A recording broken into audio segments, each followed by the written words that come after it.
Voilà, vous m'entendez ? Alors, je suis content d'être avec vous encore une fois pour regarder ce que le Seigneur a à nous dire. C'est un vrai privilège, n'est-ce pas ? J'étais en formation cette semaine et pendant la formation, on a parlé aussi de la sécurité de certaines églises dans le monde, des chrétiens qui sont persécutés. Et nous avons cette liberté ce matin, simplement d'être là. On s'assoit, on chante, on loue le Seigneur, on peut rentrer, on peut sortir et on peut ouvrir la parole en toute liberté. Et ça, c'est un sujet de reconnaissance, je pense. Parce que la majorité, je pense, des enfants de Dieu dans ce monde ne vivent pas comme ça. Alors profitons, dans le bon sens, de ce que le Seigneur a à nous dire ce matin. On va lire dans Josué chapitre 6.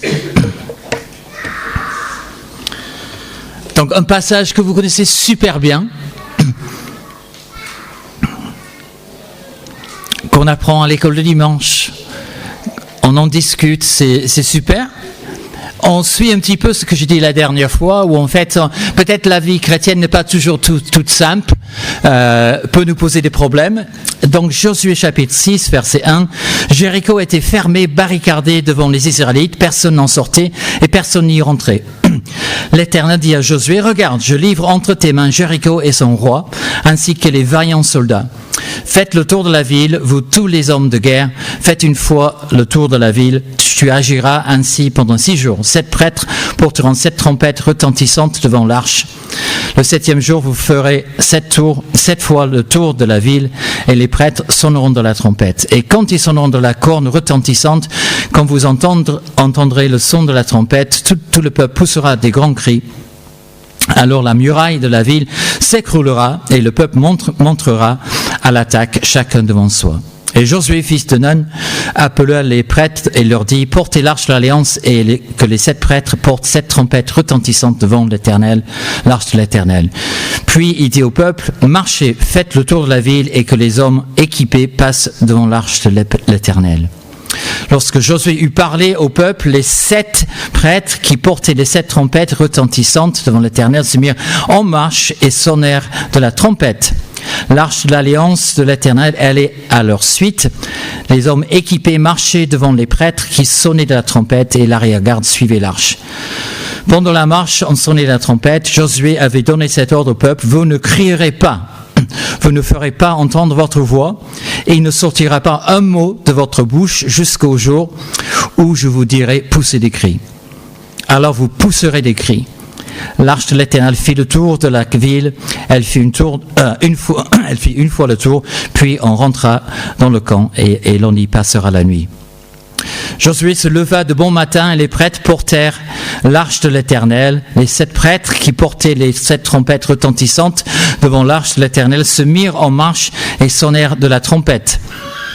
Les hommes équipés marchaient devant eux et l'arrière-garde suivait l'arche de l'Éternel. Pendant la marche, on sonnait de la trompette. Ils firent une fois le tour de la ville le 2e jour, puis ils retournèrent dans le camp. Ils agirent de même pendant 6 jours. Et le 7e jour, ils se levèrent de bon matin, dès l'aurore, et ils firent de la même manière 7 fois le tour de la ville. Ce fut le seul jour où ils firent 7 fois le tour de la ville. La 7e fois, comme les prêtres sonnaient de la trompette, Josué dit au peuple, poussez des cris, car l'Éternel vous a livré la ville. La ville sera vouée à l'Éternel, elle et tous ceux qui s'y trouvent. Mais on laissera la vie à Rahab, la prostituée, et à tous ceux qui seront avec elle dans sa maison, parce qu'elle a caché les messagers que nous avions envoyés. Seulement gardez-vous bien de toucher à ce qui sera voué à la destruction. En effet, si vous preniez de ce que vous aurez voué à la destruction, vous mettriez le camp d'Israël sous une menace de destruction, et vous causeriez son malheur. Tout l'argent et tout l'or, tous les objets en bronze et en fer seront consacrés à l'Éternel et entreront dans le trésor de l'Éternel. Le peuple poussa des cris et les prêtres sonnèrent de la trompette. Et lorsque le peuple entendit le son de la trompette, il poussa de grands cris et la muraille s'écroula. Le peuple monta dans la ville, chacun devant soi. ils s'emparèrent de la ville. Donc on est dans le livre de Josué, on va donner un petit peu le contexte de ce passage, parce que j'arrive pouf, comme ça. Et comme je dis, c'est une histoire connue, mais peut-être c'est pas du tout connu. Peut-être vous êtes là pour la première fois, vous n'avez pas lu la Bible. Donc j'explique un tout petit peu le contexte. Je regarde l'heure aussi, comme ça je respecte l'heure qui m'a été donnée. Horloge, c'est bien. Alors, Israël a vécu une croissance démographique importante sous l'esclavage de l'Égypte. 400 ans sous l'esclavage de l'Égypte. Et les Israélites avaient été libérés par Moïse que Dieu avait envoyé à son peuple. Vous connaissez l'histoire, quand ils ont traversé la mer Rouge à sec, car Dieu avait séparé les eaux, et les Égyptiens se sont fait engloutis par les flots qui se sont renfermés derrière eux. Et après, le peuple d'Israël trace son chemin dans le désert, et c'est assez difficile pour ce peuple. Et le but, c'est de retourner dans la terre promise, le pays de leurs ancêtres, d'Abraham, d'Isaac, de Jacob. Cette terre qui avait été promise quand même à ce peuple. Donc ils sont 40 ans dans le désert, 40 ans d'errance, où en fait ils n'étaient pas toujours contents. Et puis, ce moment tant attendu arrive. Après avoir entendu les recommandations de Moïse, après avoir eu un nouveau chef, un nouveau leader, Josué, le peuple a enfin franchi le Jourdain, qui les séparait de cette terre promise. Mais ils arrivent dans la terre promise, et ça c'est super, c'est magnifique, mais c'est le début de peut-être des difficultés. Cette terre est occupée par de nombreux peuples, et ce n'est pas des gentils, ils ne sont pas comme Mike. C'est des gens méchants, c'est des villes fortifiées, des gens qui sont armés, des militaires, des guerriers, des villes, des forteresses, plus imprenables les unes que les autres. Beaucoup d'obstacles sur le chemin de la conquête du peuple d'Israël. Comme je dis, j'étais en formation cette semaine et j'étais dans un endroit où en fait c'était la côte et il y avait the Mountains of Mourne, donc c'était en Irlande du Nord, juste à côté de la côte, et c'est assez impressionnant parce qu'en Irlande il n'y a pas des montagnes, comme le Mont Blanc, hein, c'est pas ça, mais quand même quand c'est juste à côté de la côte et ça monte, c'est hyper impressionnant. Et je suppose que lorsque le peuple d'Israël a vu ces murailles, ils ont dit c'est pas facile ça, n'est-ce pas? Confrontés par des obstacles, confrontés par des difficultés, malgré une promesse. Et je ne sais pas pour nous, je peux parler pour moi, moi j'ai vécu des obstacles, des difficultés dans la vie, et je pense que tout le monde en vit, expérimente, n'est-ce pas? Des difficultés diverses, que ce soit les études, la maladie, le chômage, l'éducation des enfants, les parents qui vieillissent, l'argent, je ne sais pas. Ou les gens qui ne sont pas sympas, des problèmes relationnels avec les gens, choix de facultés, choix de je ne sais pas quoi. C'est compliqué, on ne sait pas trop comment en sortir. Des obstacles qui se dressent devant nous. Et même dans une église locale. Bien sûr, dans une église locale, on pense que ce sont des chrétiens qui sont réunis, donc tout va bien, tout va bien. Mais parfois, la vie dans une église locale n'est pas toute simple, l'église locale n'est pas parfaite, les chrétiens qui en font partie ne sont pas parfaits non plus. Et il y a des circonstances qui font que parfois c'est compliqué. Et comme j'ai dit, je pense que la plupart d'églises locales, les vrais chrétiens qui se réunissent dans ce monde, se réunissent avec des problèmes.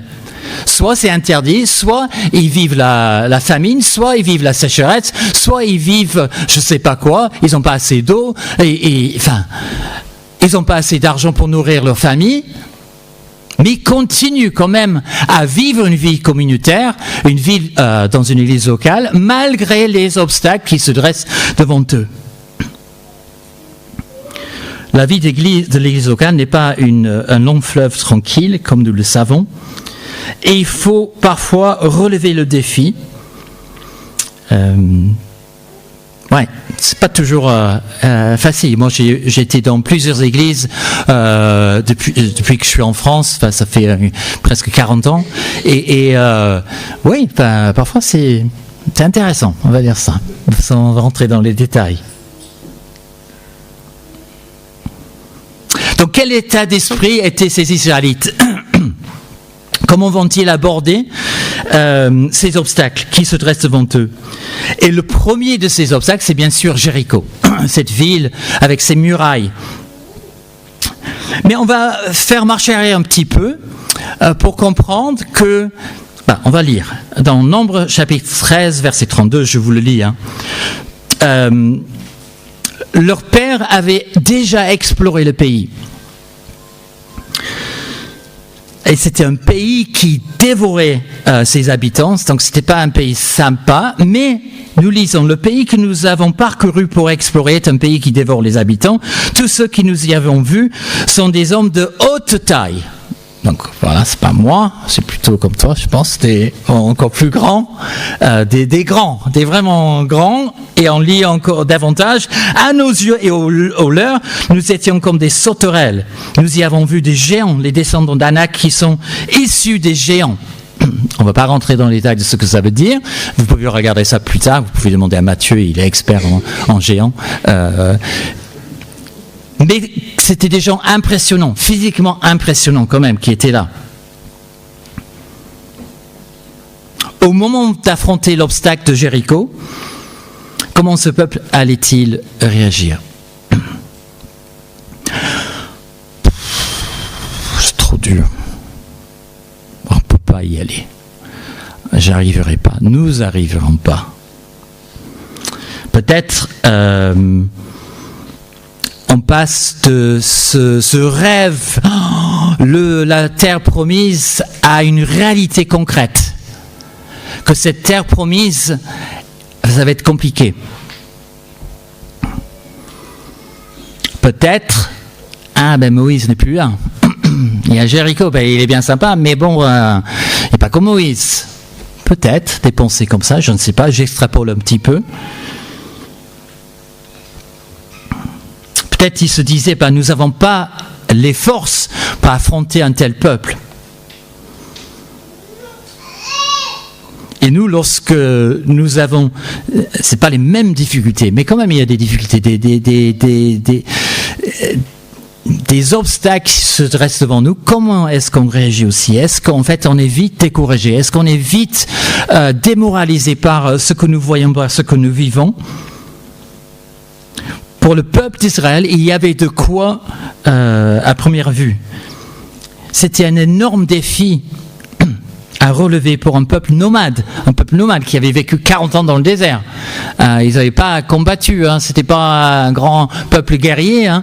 Ils avaient vécu dans le désert. Et puis, après ces décennies, ces années dans le désert, il faut s'emparer de la ville de Jéricho. Avec ses hautes murailles, fortifiées. Et peut-être pour eux aussi, ils avaient des raisons pour se décourager. Et peut-être, on peut dire, c'est légitime, c'est compréhensible. Et je pense que c'est vrai. C'est légitime, c'est compréhensible. Mais derrière tout cela, il y a la vérité que Dieu prépare tout. Dieu s'occupe de tout. On va faire encore un peu marche arrière. Avant d'arriver à Jéricho, le peuple avait franchi le Jourdain. C'est avec Josué, Dieu avait séparé les flots pour permettre à ce peuple de passer à sec. Et dans le chapitre 5, dans le chapitre qui précède ce que nous avons lu ce matin, verset 1, nous lisons « Tous tous les rois des Amorites qui se trouvaient à l'ouest du Jourdain et tous les rois des Cananéens près de la mer Méditerranée apprirent que l'Éternel avait desséché l'eau du Jourdain. Donc le bris il savait ce qui s'était passé. Donc l'Éternel avait desséché l'eau du Jourdain devant les Israélites jusqu'à ce qu'ils aient traversé. Alors, ils perdirent courage et leur esprit fut abattu devant eux. Et dans Josué 2, lorsqu'on a cette histoire de Rahab, la prostituée, qui avait caché les espions que Josué avait envoyés dans le pays, dans le chapitre 2, verset 9, nous lisons ceci. « Je sais bien que l'Éternel vous donnerez le pays et que vous nous inspirez de la crainte. Tous les habitants du pays sont découragés à cause de vous, parce que nous avons appris comment l'Éternel a desséché devant vous les eaux de la mer Rouge quand vous avez quitté l'Égypte. Et nous avons appris ce que vous avez fait aux deux rois des Amorites, Sihon et Og, que vous avez exécutés de l'autre côté du Jourdain. Quand nous avons entendu parler, cela nous a démoralisés. Et à cause de vous, plus personne n'a de courage, car c'est l'Éternel votre Dieu, et qui est Dieu en haut dans le ciel et en bas sur la terre. Un premier enseignement à tirer de ce passage est très important. Dieu prépare tout, il s'occupe de nous, de son peuple.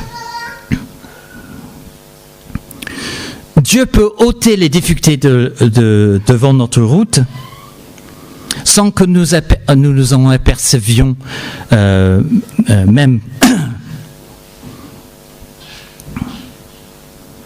Parfois, il les laisse. Et je ne peux pas dire pourquoi. Je ne sais pas. Je ne sais pas pourquoi. Parfois, Dieu les enlève et parfois, Dieu les laisse. Je ne sais pas. Mais Dieu le sait.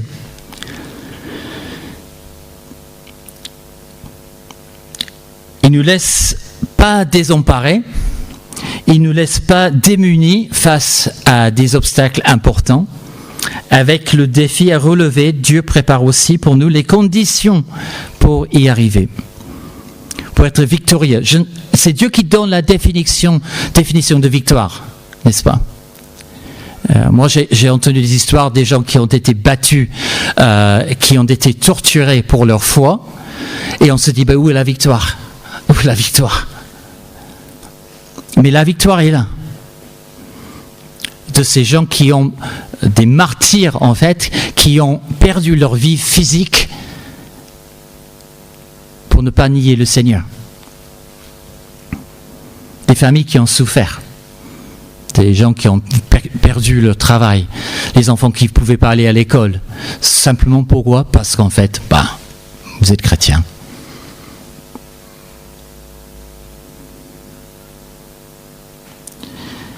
La victoire est à portée de main pour les Israélites. Toutes les conditions sont réunies pour qu'ils puissent s'emparer de Jéricho sans trop de difficultés. Par la suite, d'autres difficultés vont être là, d'autres défis vont être là. Donc c'est pas parce qu'il y a un obstacle qui est enlevé, qui est ôté, maintenant qu'il n'y en aura plus. C'est pas ça. Et on voit avec le peuple d'Israël, c'était le cas. Il y en avait d'autres par la suite. Mais c'est maintenant qui compte. C'est aujourd'hui, à 11h20, pas 10h20, à 11h20, ici, c'est maintenant qui compte. C'est notre relation avec le Seigneur maintenant qui est importante. Le contexte est posé, les conditions sont réunies. Il faut maintenant que le peuple monte à l'assaut de Jéricho. Quelle stratégie suivre ? Escalader les murailles, comme les commandos, comme James Bond ? Faire une brèche dans la porte ou une partie de la muraille pour y pénétrer, creuser un tunnel. Aucune de ces manœuvres, c'est pas ça que Dieu voulait. C'est pas le choix de Dieu. C'est tout un autre plan qu'il a pour qu'Israël pénètre dans la ville de Jéricho. Faire le tour de la ville en silence. Devant l'arche de l'Éternel, il sonne continuellement du corps. C'est une étrange stratégie militaire. Je pense pas que les forces françaises ou je sais pas qui vont penser que c'est une vraie stratégie militaire. Je pense pas. Et puis le dernier jour, finir un 7e tour de la ville en poussant des cris et la muraille s'effondrera. Difficile à croire, n'est-ce pas? Je me mets à la place des Israélites, je me mets à la place de quelqu'un qui est très 1, 2, 3, on arrive à 4 et voilà, c'est logique, c'est comme ça. Ce qui m'impressionne dans ce passage, et j'espère que c'est le cas pour vous ce matin, c'est la confiance et l'obéissance de Josué et du peuple d'Israël.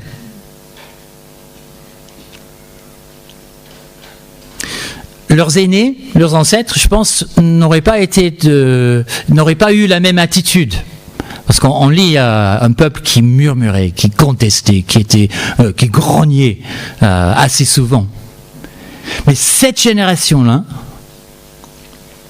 est une génération obéissante. La réaction du peuple m'étonne. Pas une seule plainte, pas une seule contestation.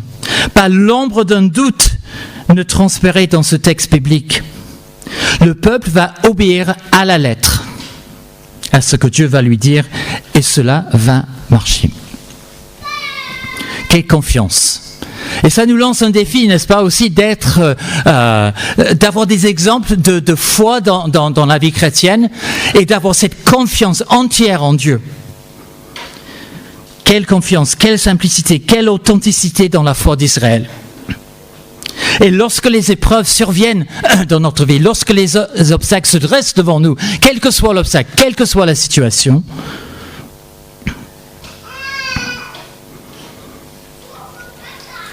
Dieu va peut-être nous faire prendre un chemin un peu bizarre, pour nous.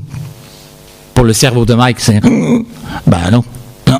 C'est là, le chemin le plus court, le plus vite, le moins cher peut-être, ou peut-être même pas. C'est juste, ça va plus vite. Et Dieu prend un autre chemin. Dieu semble vouloir nous faire prendre des chemins étranges, utiliser des moyens qui nous semblent inadaptés à la situation. Si on lit l'histoire, on doit dire, ça semble vraiment pas une bonne stratégie quand même de marcher autour de la ville en silence et puis qu'est-ce qui va se passer? Et lorsque Dieu nous dirige vers un chemin qui n'est pas le chemin qu'on aurait choisi, qu'on aurait proposé, quel est notre réflexe? Je peux le dire maintenant parce que je suis français aussi, je suis britannique, mais je suis français aussi. Donc, un bon français, qu'est-ce qu'il fait? Il râle. Je suis désolé de le dire. Désolé de le dire. Contestation, remettre en cause le chemin que Dieu veut que nous tracions. Je pense que c'est, pour moi, c'est plus facile de parler pour moi, parce que je vais pas dire que c'est votre cas, mais pour moi, je pense que c'est souvent, j'aime pas être délogé de ma routine, de ma façon de voir, de mes habitudes. J'aime pas être bousculé, sortir de mon zone de confort. Être remis en cause aussi. C'est pas très agréable ces sentiments lorsqu'on vit cela, n'est-ce pas? Et lorsqu'on a notre routine, on a notre zone de confort, notre façon de faire, notre moi, nous. Je dirige quoi. Je sais ce qu'il faut faire, quand il faut le faire, comment il faut faire. Mes amis, c'est pas ça que Dieu veut dans notre vie. Bien sûr, Dieu nous a donné un cerveau, je ne dis pas le contraire.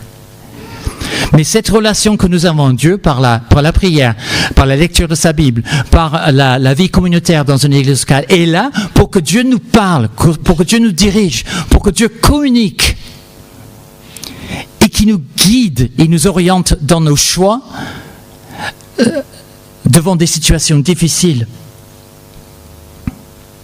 Et lorsque l'imprévu se produit, lorsque l'épreuve survient, lorsque ça nous déstabilise, lorsque ça nous bouscule, lorsque ça nous perturbe, lorsque ça nous met à mal, ça met à mal nos repères, nos certitudes, surtout peut-être, et nous met face à nos faiblesses, à notre vulnérabilité, notre incapacité de gérer, de trouver une solution.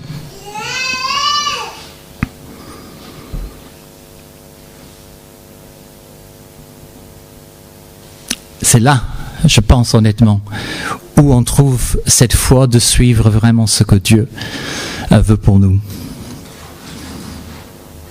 Son projet pour nous, sa volonté pour nous. Peut-être Dieu nous laisse faire, il nous laisse aller jusqu'au bout, jusqu'à l'épuisement, jusqu'à je sais plus quoi faire. Et puis il intervient.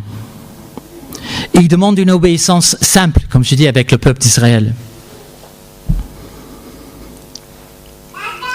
Ils ont obéi simplement. Le peuple se mettait en harmonie avec Dieu. Et cette musique, je pense que ce n'est pas forcément le son des corps, en fait, c'est cette musique d'obéissance, en fait, a fait en sorte que les murailles tombent. Ce pas de foi, c'est le combat de la foi, n'est-ce pas, qui nous pousse à faire confiance à Dieu et à lui obéir simplement. Vous vous souvenez de ce que l'apôtre Paul a reçu comme message lorsqu'en fait il était affaibli physiquement? Ma grâce te suffit, ma grâce te suffit. La grâce de Dieu me suffit, la grâce de Dieu te suffit, nous suffit.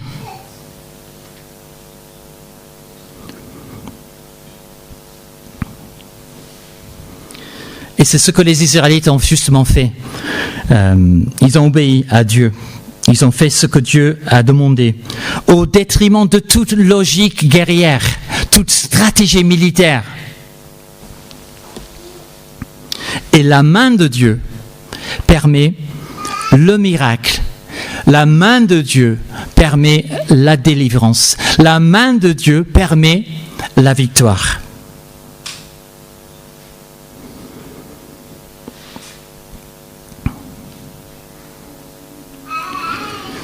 Comme je dis tout à l'heure, il se peut que vous allez, ou peut-être même maintenant, vous avez des obstacles, vous avez ces montagnes qui semblent insurmontables dans votre vie, et ça reste. Mais les mêmes principes restent. De faire confiance à Dieu, d'écouter sa voix, de faire ce qu'il dit. Lorsque vous lisez la Bible, je le dis avec beaucoup de respect, lorsqu'on parle de comment je peux connaître la volonté de Dieu, mais si vous ne passez pas du temps à lire la parole de Dieu, comment vous espérez connaître la volonté de Dieu? Comment vous espérez? Si vous dites, je sais comment Alison, mon épouse, pense. Pourquoi? Parce qu'en fait, je passe énormément du temps avec elle. Je sais comment elle réagit, je sais comment elle vit, je sais ce qu'elle aime, ce qu'elle n'aime pas. Parce que je passe du temps avec elle, je parle avec elle, elle me parle. Et c'est pareil dans la vie avec Dieu. Si vous ne passez pas de temps avec Dieu, si vous ne lisez pas sa parole, si vous n'êtes pas avec son peuple, si vous ne priez pas, oui, je comprends que la volonté de Dieu soit compliquée. Et ce sera toujours le cas. C'est relationnel, la foi. C'est pas le christianisme dont on parle. C'est une relation avec Dieu, une relation vivante avec Dieu. Donc ça veut dire que oui, il faut lire la Bible le matin, ou le midi, ou le soir, je ne sais pas. C'est pas la quantité qui est importante, c'est pas ça. Mais de lire sa parole, de méditer, de vouloir connaître Dieu à travers sa parole. C'est important d'être avec ses enfants, parce que Dieu a instauré l'église locale. C'est pas juste un truc qu'on a inventé pour passer du temps à boire le café avant le culte et voilà, on va manger ensemble. Ça en fait partie, bien sûr. Mais c'est là où Dieu se manifeste. C'est là où Dieu révèle sa volonté. C'est là où Dieu dirige, au milieu de son peuple. Même pour la louange, il siège au milieu des louanges de son peuple rassemblé. C'est ça que nous lisons. Il siège, il est là, avec nous. Donc passons du temps avec le Seigneur. Et il faut accepter, n'est-ce pas, que nous ne maîtrisons pas tout. que la maîtrise de notre vie, le contrôle de notre vie, c'est bien Dieu qui a le contrôle. Et la soumission, l'obéissance à sa volonté est là. Le défi que je vous lance aussi, c'est que lorsque vous lisez la Bible, et peut-être vous remarquez des choses dans la Bible qui vous concernent, qui vous parlent, et ce n'est pas la stratégie du monde, parce que ça va à l'opposé peut-être de ce que ce monde nous propose comme morale, comme stratégie, mais ces obstacles qui sont devant nous, on va appliquer ce que Dieu dit et obéir à ce que Dieu dit, même si ça paraît peut-être parfois... Je ne comprends pas. Il y a des choses dans la Bible que je ne comprends pas. Mais parce que je connais Dieu, parce que je lui fais confiance, parce que je connais son caractère, j'accepte qu'il sait mieux que moi.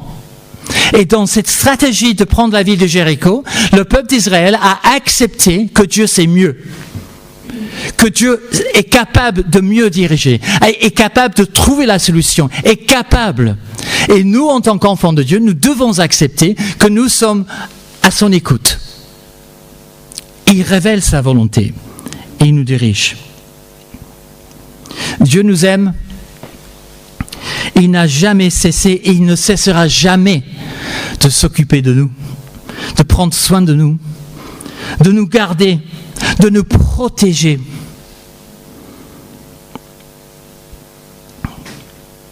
Ma grâce te suffit. Que le Seigneur nous aide à être attentifs à ce que Dieu dit et être obéissants à ce qu'il nous dit. On va prier. Seigneur, nous te bénissons pour ta parole, nous te bénissons pour tout ce que tu nous donnes et pour ta direction dans notre vie. Et nous te prions, Seigneur, d'être comme ce peuple qui a vu la victoire lorsque Jéricho est tombé, Seigneur. Contre toute logique, tu as accompli la victoire. Aide-nous, Seigneur, à te faire confiance et à avoir cette foi réelle qui te fait confiance dans toute situation. Et nous te prions au nom de Jésus. Amen. Merci.